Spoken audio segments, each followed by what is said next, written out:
Ito ang mainit na balita na siyang dapat malaman ng taong bayan at tila usap-usapan ngayon sa mundo ng social media. Kasong plunder inirekomenda na laban kay Romualdez at Saldico. Nirekomenda na ng Department of Public Works and Highways o DPWH at ng Independent Commission for Infrastructure sa Office of the Ombudsman ang pagsasampa ng kasong plunder laban kina dating House Speaker Martin Romualdez at dating Ako Bicol Party List Representative Saldico, dalawang personalidad na tinutukoy nila bilang pangunahing sospek sa lumalalang flood control scandal. Kasama rin sa rekomendasyon ang kasong graft at indirect bribery. Ang rekomendasyon ay dumating sa gitna ng pinakamatinding yugto ng iskandalo matapos ang tatlong parteng revelasyon ni Saldico kung saan inakusahan niya si Pangulong Marcos Jr. na umano'y nakatanggap ng bahagi ng 100 bilyong budget insertions. Ngunit sa kabila ng mga pasabog na ito ni Saldico kung saan na idinadawit niya ang Pangulo sa mga budget insertions ay mariin pa ring itinanggi ng palasyo at iginigiit na walang alam si Marcos Jr. Naglabas naman ng report si Pangulong Marcos Jr. kung saan official niyang inanunsyo na ang mga nakalap na impormasyon ng ICI at DPWH tungkol sa irregularidad sa flood control project ay formal nang isinusumite sa Ombudsman para sa investigasyon. Sa kaniyang mensahe, direkta niyang binanggit ang pangalan ni na dating Speaker Martin Romualdez at dating Bicol Representative Saldico na parehong ini-involve sa malakihang anomalya at kapag nakakuha na aniya ng sapat na ebidensya ay hindi siya magdadalawang isip na pakasuhan ang mga ito. Kaya naman dahil nga sa balitang ito ay tila hindi na nga nakapagpigil pa ang ilan sa ating mga kababayan na maglabas ng kani-kanilang reaksyon at komento sa mundo ng social media. Ayon nga sa kanila, buti na lang nagsalita na si Saldico kaya mabilis kumilos ang Pangulo. Kung mananahimik lang sana si Saldi, baka hanggang diskaya lang ang kaya ni BBM. Hugas kamay na naman si BBM. Ewan ko lang kung hahayaan Nico at Romualdez na silang dalawa lang ang mastermind. Laglagan time na. Nakakatawa kayo. Nakaraan magkakampi pa kayo. Ngayon nagpapasahan na kayo ng mga ebidensya sa Ombudsman. Bagong teleserye ito. Kunwari sinampahan ng kaso para maniwala ang mga Pilipino, pero sa totoo lang wala namang makukulong dyan. Script lang yan. Para sa bupang detalye ng balita, narito at panoorin natin ang full video. So, speaking of Tambiloslos, asa na yung investigasyon? Makukulong kaya ang mga mastermind? Yung tinuro ni Saldico na napakalaki, na hinihingi ng magpinsan, iniimbestigahan ba? Yung sinabi ni Amy na health concern niya sa Pangulo dahil ito ay addict, iniimbestigahan ba? Tingnan natin. Sa harap ng mga estudyante, guro at bisita ng UP College of Law BGC, sinabi ni Ombudsman Jesus Crispin Remulla na tinawagan siya ng kanyang brad na si dating House Speaker Martin Romualdez nang maupo siya bilang ombudsman sa gitna ng investigasyon sa mga anomalyang flood control projects. Martin is a fraternity brother. Nako! He entered the fraternity when I was the illustrious fellow. So we have a naturally close relationship. We work together in Congress. Ayan, so close sila. Magkasama pa sila sa Congress. So, pagtatakpan kaya ni Boying? Kayo humusga. Ilagay nyo dyan sa comment section. Sa tingin ninyo, pagtatakpan siya ni Boying? Tingnan natin. I answered his call once because we respect each other. He talked to me. That was before I assumed office, but after I was appointed. And after that, I didn't talk to him anymore because I have to think clearly about these cases. Lumabas yan sa pagtatanong ng ekonomistang si Winnie Monsod sa isang forum tungkol sa flood control controversy. Well, he was trying to explain his side that he had no hand in many things. So, inosente raw si Tambi, sabi niya kay Boying. Naniwala kaya si Boying? That's all I can remember. I don't really remember the specifics. Of course, he was trying to make a case, his case. Pero siguro kung ang tumawag dito, iba sagot ni Boying. Kunwari, ang tumawag halimbawa si Cheese.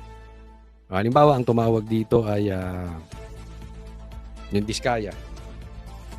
Halimbawa, si Tebes. Di ba? Alam naman natin, ang bilis manghusga nito si Boying. Di ba? Doon sa matagal nang sumusubaybay sa akin, even kay Bantag, wala pang ang investigasyon, meron na siyang judgment.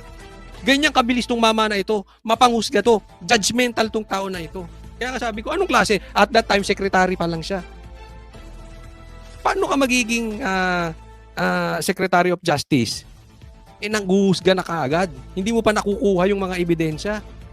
Tapos sasabihin mo may ebidensya ka na. Hindi mo man lang pagbigyan pakinggan muna yung kabilang panig. Ito, hindi. Iba sagot niya. Diba? That had nothing to do with anything. I mean, we just listen. Yun, nakinig lang siya. Halimbawa, ang tumawag sa kanya si Tebes, si Bantag. Ay, hindi. Kasi, eto yan, nakikita namin na ganito, na may blablabla. Kita naman natin di ba? Huwag nyo na itanggi. Yung mga nakasubaybay, alam nyo yan. Iba tono nito. Iba tono nito pagdating kay Boy. So far, sir, kamusta po yung evidence? We're building up something. We're building up something. Yan, di ba? Building up something. Oh. Yung kay sinabi niya, case closed na. Di ba? Ganun agad. Ang ngayon, will building up something. Iba tono niyan kay Bantag tsaka kay Tebes. Case closed na. Di ba? Yung issue kay Bantag at kay Tebes, ano lang yun eh. I mean, kasong murder yon, okay? Hindi natin dina-downplay yon, pero walang direct connection sa buong Pilipinas. Walang connection directly doon sa kakainin ng bawat Pilipino. Ito, bilyon ang nakawat. Ang sa akin, hindi ko sinasabing maging judgmental ka. Ang sinasabi sa akin, iba ang tono mo pagdating sa iba ang tono mo pagdating dyan sa brad mong yan. Pero, alam ko, mag-iiba rin ang tono to. Bakit? Mamaya, pag-usapan natin. Inaraw nakausap muli ni Remulla si Romualdez na dinawit ni dating Congressman Zaldico sa mga insertion at kickback mula sa budget. Si Romualdez din daw ang nagbanta kay Ko na huwag nang bumalik ng bansa. Sinabi rin noon ng dating security consultant ni Ko na si Orly Gutesa na naghahatid sila ng mali-malitang pera kay Romualdez sa mga bahay nito. So when you think it will be filed within Gaano katagal makasampahan ng kaso to si Boying? Yun ang tanong ni Winnie Munsod. the year? I mean, not this year, but at least in the next 6 months or 9 Oh, months. yes, ma'am. You think so? Yes, ma'am. Duwag din yung tanong mo, Winnie Munsod. Sa tingin mo ba makakasuhan mo siya? Maybe not this year. Maybe within 6 to 9 months. So, ibig mong sabihin, Winnie Munsod, parang tinatanong mo, sige, okay lang. Okay lang, hindi siya makasuhan this year. Hindi po ganun. Mali yun. Justice delayed is justice denied. Mali ring magtanong to si Munsod. Ba't hindi nyo na makasuhan ngayon? Kaliwat kanan na yung ebidensya na lumalabas. Hindi nyo imbestigahan si Tambi. Si Bongbong Marcos may listahan na. Wala doon sa listahan niya si Tambi. So, ibig mo sabihin, for the meantime, mark safe si Tambi tsaka si Bongbong. Yan ang issue niyan. Alam nyo kung ba't ko nasabing mark safe? Kasi si Tambi, kaya hindi nila gibain, it will connect to Bongbong Marcos. Si Tambi, paliwanag ko mabuti, si Tambi at saka si Bongbong Marcos, kung sila talaga ang mastermind, gaya ng sinasabi ni Zaldico, magkakalaglagan yan. And until such time na hindi ipakulong ni Bongbong Marcos si Tambi, Tambi will not speak against Bongbong Marcos. Ganyan din nila prinotektahan si Zaldico, di ba? Ayaw pa uwiin. Ang daming excuses. May sinasabi sila hindi nila makancel yung passport kasi walang kaso, wala pang utos ang korte. Nung bumaligtad si Saldi, minadali ang kaso. Minamadali na ang kaso ni Saldi. Minamadali na kanselahin yung passport para mapauwi. Kaya nga sinasabi ko sa inyo, ang sagot ngayon ni Boying ay hindi judgmental gaya doon sa iba. Dito, may leeway siya kay Tambi. Parang nga nag-aabogado pa siya kay Tambi. Sipin mo 6 to 9 months, 2026, doon pa lang masasampahan ng kaso. Ang gago, di ba? Bakit? Hindi kasi ituturo niyan yung amo nilang si Bongbong Marcos. Pero mag-iiba tono nito. The moment na bumaligtad si Tambi, tingnan nyo, pagbaligtad ni Tambi, may kaso agad yan. Instant yan. Baka kinabukasan lang may kaso agad. Alam mo, Tambi, mapapansin mo, nilalaglag ka na ng ibang congressman. Tingnan mo na lang to. Hindi ko napapangalanan to sinong congressman. Pero kitang-kita. Yung congressman na bata ni Bongbong Marcos, ginigipit ka na. Diba? Gusto niyo malaman ng pangalan? Nagsisimula sa letter. Ginigipit ka. Halatang halata. Bago ka maunahan, magsalita ka na, Tambi. Mag-tell all ka na. Maniwala ka, ilalaglag ka ni Bongbong Marcos. Aantayin mo pa ba? Bumagsak si Bongbong Marcos, lupog yung kanyang barko at hilahin ka pababa o ngayon ka na magsalita. Diba? Kasi, huwag mo nang protektahan yung kalagayan mo. Kasi it's for sure ilalaglag ka niyan si Bongbong Marcos. Tingnan nyo yung paligid ni Bongbong Marcos. Tingnan nyo. Vloggers, mga kampi niyang politiko, binabakbakan. Si Tambi. Ha? Lahat yan. Lalaglag ka niyan. I'll hold you to that. Yes, ma'am. Si Remulla, inulit na susundan ng ebidensya kahit saan man ito mapunta. Kahit pa kay Pangulong Bongbong Marcos na sinasabi ni Ko na nag-utos raw magpasok ng 100 billion peso insertion sa budget. Kahit sino pa po ito. Wala naman tayo magagawa kasi nandiyan na yan eh. Evidence na yan eh. Tsaka, we are trying to be as transparent as we can be. Kasi nga, ano na to, this is already an issue close to the hearts of Filipinos. Yan. Yung DOJ mo, nakapunta siya sa bungero na naman eh. Hindi naman niya hawak yun. Ombudsman na siya. Pero di ba, susundan ninyo kung saan kayo dalhin ng ebidensya. Patungo na dun sa magpinsan. Huwag na kayo maglayo-layo. Di ba? Let your yes be yes and your no be no. Magpakalalaki ka. Panindigan mo yung sinasabi mo. Papunta na yung ebidensya ron. Saan pa kayo pupunta? Ang tagal nyo pang imbestigahan. Meron na bang nag-iimbestiga kay Bongbong? Tanong lang, di ba? Yun lang naman eh. Meron na bang nag-iimbestiga kay Bongbong? Meron na bang nag-iimbestiga kay Tambi? Pero doon ang tinuturo ng ebidensya. Pati sa Senado, doon ang tinuturo ng ebidensya. Anong ginagawa nito si Ping Lacson? Nag-aabogado. Pare-parehas kayo eh. Hindi ko naman kinuha yung opisina to para magtakip para kahit kanino. Nako! Panindigan mo yan. Hindi daw kinuha yung opisina para magtakip para kanino. Para ka rin si Pinky Lacson. Pare-parehas kayo ng balat. Kayong tatlo, saka si Claire. Takipan kayo ng takipan. Takip para kahit kanino. Pero sa ngayon, aabot na ba ang mga ebidensya hanggang sa Malacanang? Wala pa akong nakikita sa aking mga mata. Yun, dyan palang maliwanag na oh. Pero aabot ba ito sa Malacanang? Wala pa. Wala pa siyang nakikita. O, di ba? Di gaguhan. Alam mo, Boying, dapat yung binanggit nung kapatid niya na adik si Bongbong, yung palang iniimbestigahan nyo na rin eh. Hindi siya fit na rin doon maging presidente. Di ba? Sabihin nyo, wala namang koneksyon sa nakawan. Hindi, meron pong koneksyon yun. Dahil kung may diferensya ang presidente, he is not fit to lead. Talagang ang mga nakapaligid sa kanya magnanakawan. Make it worse, nainggit siya, pati siya magnanakaw na din. And seemingly, ganyan po nangyayari ngayon. Yung mga nakapaligid, kanya-kanyang nakawan. Hindi ba? Ganyan na nangyari sa ghost projects. Kanya-kanya silang nakawan. Even yung mga sekretary, kanya-kanyang nakawan. Hindi natin alam kung nainggit si Bongbong, nagnakaw na rin siya, or siya ang pasimuno ng nakawan at ginaya lang siya. And we strongly believe that may connection yan dun sa kanyang mental health. Bakit? Hindi nyo man lang. Wala man lang isa sa inyo na nagtanong. Kailangan na ba nating imbestigahan yung presidente? Paano kung nagsasabi ng totoo si Amy at binaliwala ninyo? Di naging kasangkapan kayo sa kasamaan? Pero kinakailangan, pag-aralan lahat yan. Hindi pinag-aaralan, iniimbestigahan. Ito si Boying parang ano eh. Ano pag-aaralan? Imbestigahan nyo. Kung may nakita kayo, di meron. Kung wala, di wala. Ano ka pag-aaralan nyo? Ano yan? Law school? Pag-aralan lahat yan. Binunyag din ni Remulla na may investigasyon na sila kay dating Pampanga 3rd District Representative Aurelio Dong Gonzales Jr. Yung kanyang construction company at mga projects. Siyempre, yun naman yun eh, di ba? Bakit yung construction company ni Tambi, ayaw nyo imbestigahan? Di ba? Yung tumaas yung mga flood control projects under him, ba't di nyo It's imbestigahan? not just about flood control, it's about other illegal interests, unlawful interests. 10 contractors o mga dati o kasalukuyang kongresistang may koneksyon sa mga kontratista ang kanilang isinailalim sa motu proprio investigation.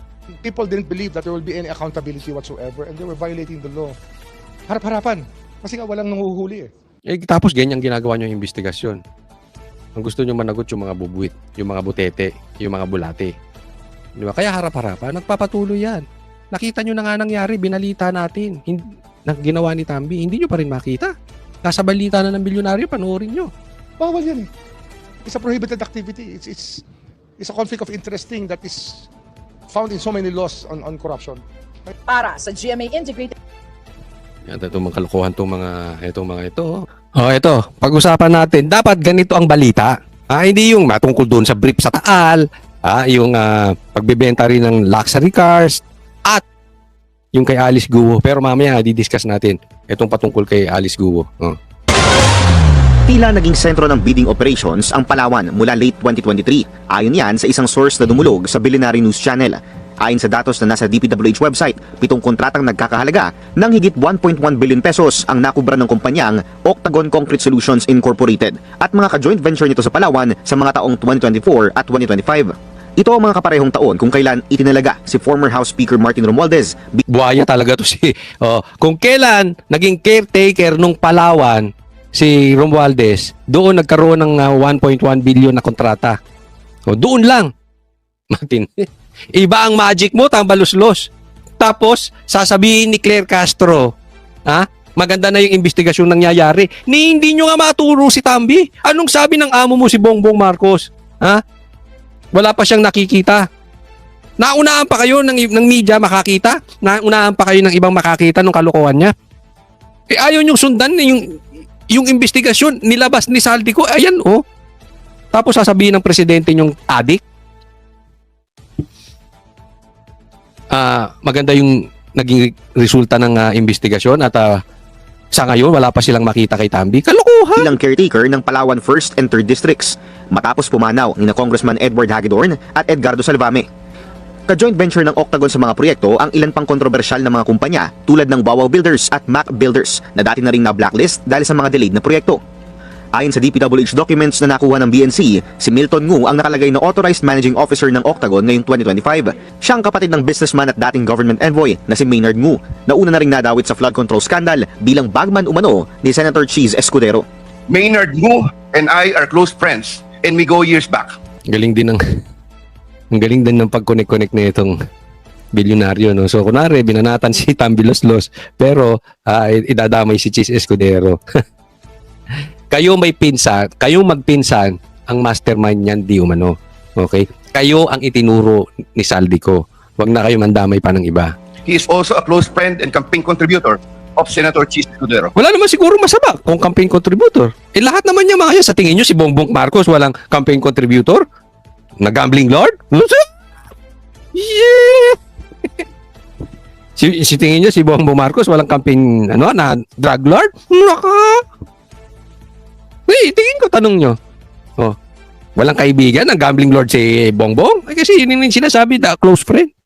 Yes! Maynard Ngu asked me to submit a list of projects. I personally submitted a list of projects to Maynard Ngu. Deliveries of cash were personally made to me, by me, to Maynard Ngu at his office in Manila. Pero base sa iba pang dokumentong nakuha ng Billionaire News Channel, hindi lamang si Ngu ang may mataas na posisyon sa Octagon. Natuklasan kasi ng aming team na major shareholder ng Greenergy Holdings Incorporated ang nasabing kumpanya. Sa isang 2024 Securities and Exchange Commission filing ng Greenergy, isang Norman Vincent Bungubong ang nakapirma bilang Chairman at Chief Executive Officer o CEO ng Octagon. Ayon sa source ng Billionaire News Channel, minsan naging Executive Assistant ni Romualdez si Bungubong nang i-appoint niya ito noong 2022. Matindi, di ba? So, dyan pa lang, kitang-kita mo na, di ba? Maliwanag. Bakit kayo napunta sa Taal na naman? Ano iniimbestigahan nyo? Sabi nyo, pupunta kayo kung saan ang ebidensya kayo dinadala. Ayan lumobo. Lumobo dyan sa Palawan. Simula nang naupo at naging caretaker si Tambi. Tapos, hindi nyo naman iniimbestigahan. I-appoint niya ito noong 2022. Ayon sa datos ng DPWH, una nang nakakuha ng mga kontrata ang Octagon sa Palawan noong 2017 at 2018, pero nasundan lamang ito noong 2024 na. Dumulog kami sa opisina ni former Speaker Romualdez. Anila, hindi raw parte ng staff ng kongresista si Bungubong. Wala rin daw itong koneksyon kay Romualdez. Para sa agenda, Ang issue dyan, noong naupo, kasi ako sa totoo lang, hindi ko masyado munang binubusisi yung patungkol sa kontraktor, si ganito, sa DPWH, sa secretary. Yes, dapat imbestigahan. Pero hindi naman gagalaw yan ng walang timon. Hindi yan gagalaw ng walang politiko. Ito na nga, it's very obvious na lumobo lang yung mga kontrata patungkol dyan sa Palawan nung naupo si Tambi. Yan ang concern natin. Doon muna tayo sa mastermind. Kasi mapipigil natin yung patuloy na nakawan pagka meron tayong mapapanagot na mastermind. Hindi yung mga bubwit. Kasi yung mga bubwit na yan, gasino lang palitan yan ng mga ano. Halimbawa, ang mastermind lang. Halimbawa lang to si Bongbong tsaka si Tambi. Patatanggal lang nila yung mga kontraktor, ipakulong nila yan, papalitan lang na ibang kontraktor. Napakadaming kontraktor sa Pilipinas. Ang dami mong nalokong kontraktor. Ako din, naloko ko. Ang dami ako naloko kasi pag pinagawa ka sa bahay, di ba? Alam ko, na-experience nyo yan. O, naloloko din kayo ng kontraktor, di ba? So, pero maliliit yun eh. Ang daming contractors, di ba? So, kayang palitan yan, madali lang yan. Pero panagutin mo yung mataas. Halimbawa, si speaker, panagutin mo. Alam mo, dapat mapanagot. Bakit? Kung may kinalaman talaga si speaker, napakalaki po kasi ng power ng speaker pagdating sa budget. Ngayon, pag naturuan ng leksyon tong speaker, yung mga susunod pang magiging speaker, magtitino. Iisipin nila, eto nga si Tambi nakulong. Kapatid pa ng presidente. Lalong-lalo na kung even si Bongbong Marcos mapanagot. Kasi napakalaki din ng power ng presidente. Tingnan mo, kinuman nila si Saldico na mag-insert ng 100 billion. Deliveran siya ng 25 billion. Di umano. So, magtitino rin yung mga presidente. Kasi, gising na ang taong bayan sa ganitong klaseng nakawan. Yung dalawang posisyon na ito is so powerful na tama si BP Sara. Diba? Lahat ng in-announce ng Duterte ay nagkakatotoo. Ano sabi ni BP Sara? Papatayin siya ng 3. Si Lisa, si Marcos at saka si Tambi. Yan din ang claim ni Saldico. Papatayin siya nitong mga to. Ano sabi ni BP Sara? Ang may hawak ng pera ng Pilipinas ay 2 tao lang. Si Tambi at si Saldi. Diba? Katotoo. Ano sabi ni PRRD? Bangag yan si Bongbong Marcos at si Lisa. Pinatunayan din ni Amy Marcos. No? So, nagkakatotoo eh. Diba? Tapusin na natin tong problema nang matapos yung korupsyon. Pag, tandaan nyo to, sasabihin ko, pag hindi mapanagot ang mastermind, mauulit at mauulit ang problema ng Pilipinas. Palubog tayo. Asahan nyo yan. Walang mangyayari sa atin. Magpapalit-palit lang tayo ng presidente. Halimbawa, matino yung presidente. Magnanakaw naman yung speaker. Maaaring hindi katulad ni ganito kalaki kasi hindi pinabayaan talaga to ni Bongbong Marcos eh. Kasabwat pa nga daw, di umano siya. Pero makakapagnakaw pa rin. May gigets nyo po?